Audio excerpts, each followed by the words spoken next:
اب تقوی کا ایک بنیادی جو پہلو ہے وہ ایک اور بھی ہے، اس کو بھی آپ، میں سمجھتا ہوں کہ ہر کسی کے ذہن میں ہونا چاہیے کہ اب یہ کہ تقوی تو قرآن نے اس کو کہہ دیا کہ یہ تقوی ہے، اللہ کا خوف تقوی ہے، ایک عام جو تعریف کی جاتی ہے، اللہ تعالیٰ پر ایمان لانا، اللہ کے رسولوں پر ایمان لانا، اللہ کی کتابوں پر ایمان لانا، جو ابھی ہم نے پڑھا، اقامت صلاۃ کرنا، ایتاء زکوٰۃ کرنا وغیرہ وغیرہ، یہ سب تقوی ہے۔ لیکن اس کے ساتھ ساتھ تقوی کی ایک وہ ڈیفینیشن بھی ہے اور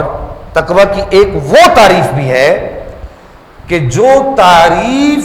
امت کے مشاہیر نے کی ہے، یعنی امت کے بڑے بڑے علماء نے کی ہے تقوی کی تعریف، اور بڑے بڑے صوفیاء نے اور محدثین نے، مفسرین نے تقوی کی تعریف کی ہے۔ وہ کیا ہے کہ کہا کہ تقوی کی اصل یہ ہے کہ بندہ جب اپنے رب کی رضا کے لیے کوئی کام کرنا چاہے، یعنی اس کے حکم پر عمل کرنا چاہے، نماز پڑھنے کا کہا اللہ نے، زکوٰۃ دینے کا کہا، والدین کی نافرمانی سے بچنے کا کہا، آپسی تعلقات کو ٹھیک رکھنے کا کہا، صلہ رحمی جس کو کہتے ہیں، یہ ساری چیزیں جو ہمارے دین کا حسن ہے، یہ سارے کے سارے کام جو ہے وہ کرے، خیرات کرے، جو بھی کام کرے، ان سارے کاموں کے اندر جو ہے ان تمام نیک اور اچھے کاموں کے اندر ایک عنصر ہے کہ وہ کہا گیا کہ اس تمام نیک عمل کے اندر اللہ کی رضا کو ڈھونڈے، اللہ کی رضا کو تلاش کرے اور غیر کو دکھانے کا ارادہ نہ رکھے۔ جیسے ہمارے یہاں ایک ٹرینڈ چل پڑا ہے کہ ایک چھوٹے سا آٹے کا تھیلا دیتے ہیں، 10 آدمی کھڑے ہوئے ہوتے ہیں دینے والے، اور ایک پھٹے ہوئے کپڑوں والا غریب آدمی جو ہے وہ لے رہا ہوتا ہے اور فوٹو سیشن ہو رہا ہوتا ہے۔ ایک ایک غریب کی 10 12 ایک ایک درجن تصویریں لیتے ہیں اور پھر وہ فیس بک پہ چڑھاتے ہیں مختلف اینگل سے، اور بعض اوقات تو ایسا ہوتا ہے کہ ایک ہی غریب کو پہلے ایک بوتل پکڑاتے ہیں شربت کی، بھائی ایک تصویر اس میں ہوگی، پھر جو ہے ایک آٹے کا تھیلا پکڑاتے ہیں، ایک تصویر اس میں ہوگی،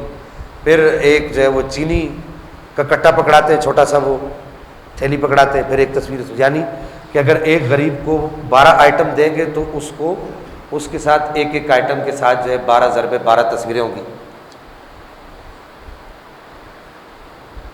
تو یار یہ کیا اس غریب کا کوئی عزت نفس نہیں ہے؟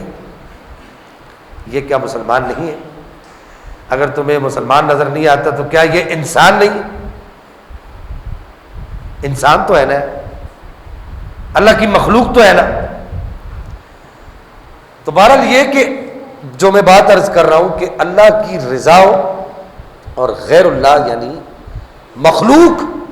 سے اس چیز کو چھپا کر کرے، مخلوق کو دکھانے کے لیے نہ کرے۔ پھر اس کا جو بنیادی عنصر ہوتا ہے، یعنی اس کا جو منتہی، بنیادی کہہ رہا ہوں، منتہی جو عنصر ہوتا ہے وہ یہ ہوتا ہے کہ جب اس ٹریک پہ بندہ چل پڑتا ہے تو پھر ایک وقت ایسا آتا ہے کہ اللہ جل مجدہ الکریم اس کو اپنے قرب کی لذتوں سے آشنا کر دیتا ہے، اس کو اپنی عبادت کی لذتوں سے آشنا کر دیتا ہے، اس کو اپنی ریاضت کی لذتوں سے آشنا کر دیتا ہے، اس کو شناسائی ہو جاتی ہے۔ اس کو آپ کو آسان سمجھا دوں کہ آپ سوچتے ہوں گے کہ یار یہ علماء کہتے تو رہتے ہیں کہ اس کو لذت کی، عبادات کی لذت کی آشنائی مل جاتی ہے، تو وہ آشنائی کیا ہے، وہ شناسائی کیا ہے؟ تو یہ بات بڑی آسانی سے آپ سمجھ سکتے ہیں کہ ایک آدمی جو ہے وہ اگر ہتھوڑا مارتا ہے کسی لوہے پر اور وہ لوہے کے ساتھ کوئی کاریگری کرنا چاہتا ہے تو اس کو یہ شناسائی ہونی چاہیے، اس کو یہ شناسائی ہونی چاہیے کہ میں نے ہتھوڑے کو کتنی سپیڈ میں مارنا ہے اور کس اینگل پر مارنا ہے، اور مار کر اس کو واپس کھینچنا ہے یا نہیں کھینچنا ہے، اس کو نیچے ہی رکھنا ہے۔ تو وہ جانتا ہے کہ اس کو شناسائی ہے کہ اس کو استعمال کیسے کرنا ہے۔ لیکن ایک وہ آدمی ہے جس کو ان چیزوں کی شناسائی نہیں ہے تو وہ بس ٹھکا ٹھک مارتا ہی رہتا ہے۔ وہ ایک مثال مشہور ہے کہ ایک مشہور مثال ہے کہ ایک آدمی کا کوئی پرزہ خراب ہو گیا، کوئی چیز خراب ہو گئی، تو وہ کسی بزرگ کے پاس گیا تو اس نے کہا کہ جی یہ ذرا ٹھیک کر دیں، تو انہوں نے دو ہتھوڑے مارے، 2-4 ہتھوڑے، وہ ٹھیک ہو گیا۔ پرانا زمانہ تھا، جب اس نے کہا جی کتنے پیسے؟ کہا کہ جی 10 روپے۔ اب یہ اس زمانے کی یہ کہاوت ہے، 10 روپے اس وقت بڑی چیز ہوتی تھی، سمجھو اس وقت کے 10,000، سمجھو 10,000۔ اس نے کہا بھائی آپ نے 4 تو ہتھوڑے مارے، ایک ہتھوڑے کا آپ 1 روپیہ بھی رکھ لیں یا 50 پیسے بھی رکھ لیں تو یہ 2 روپے بنتے ہیں،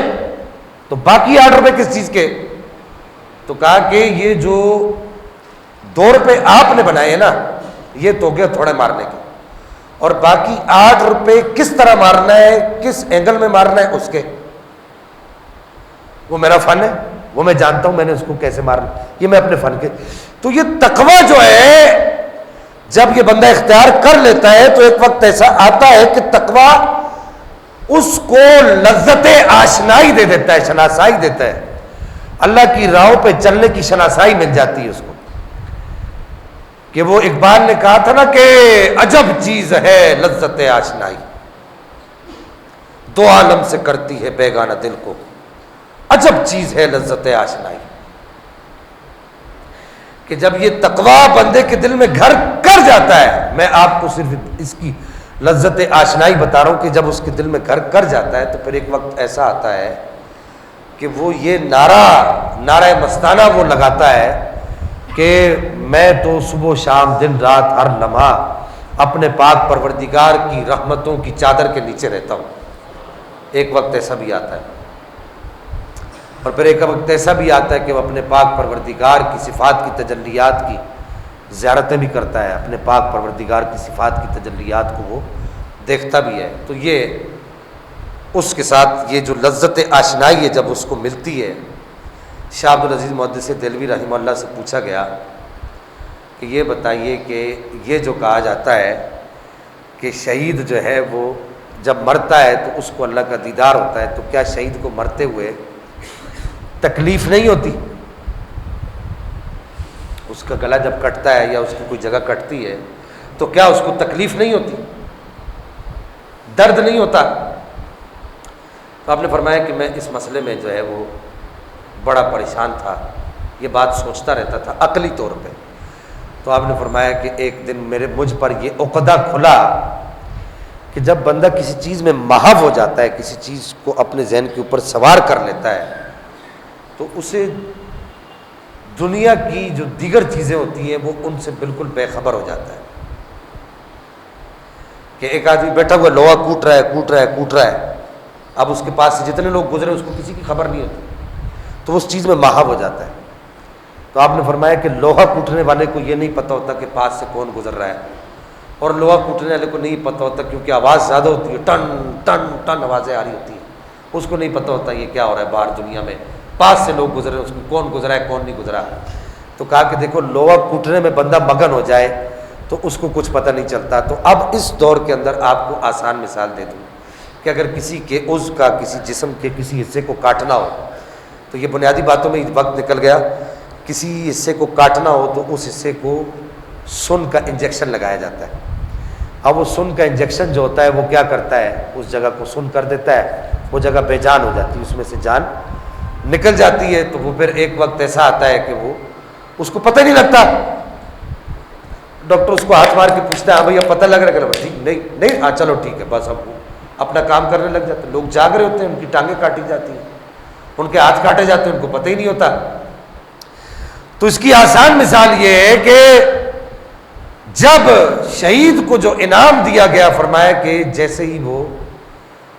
اس کے گردن پہ چھری چلتی ہے یا کہیں بھی اس کو کوئی چوٹ لگتی ہے،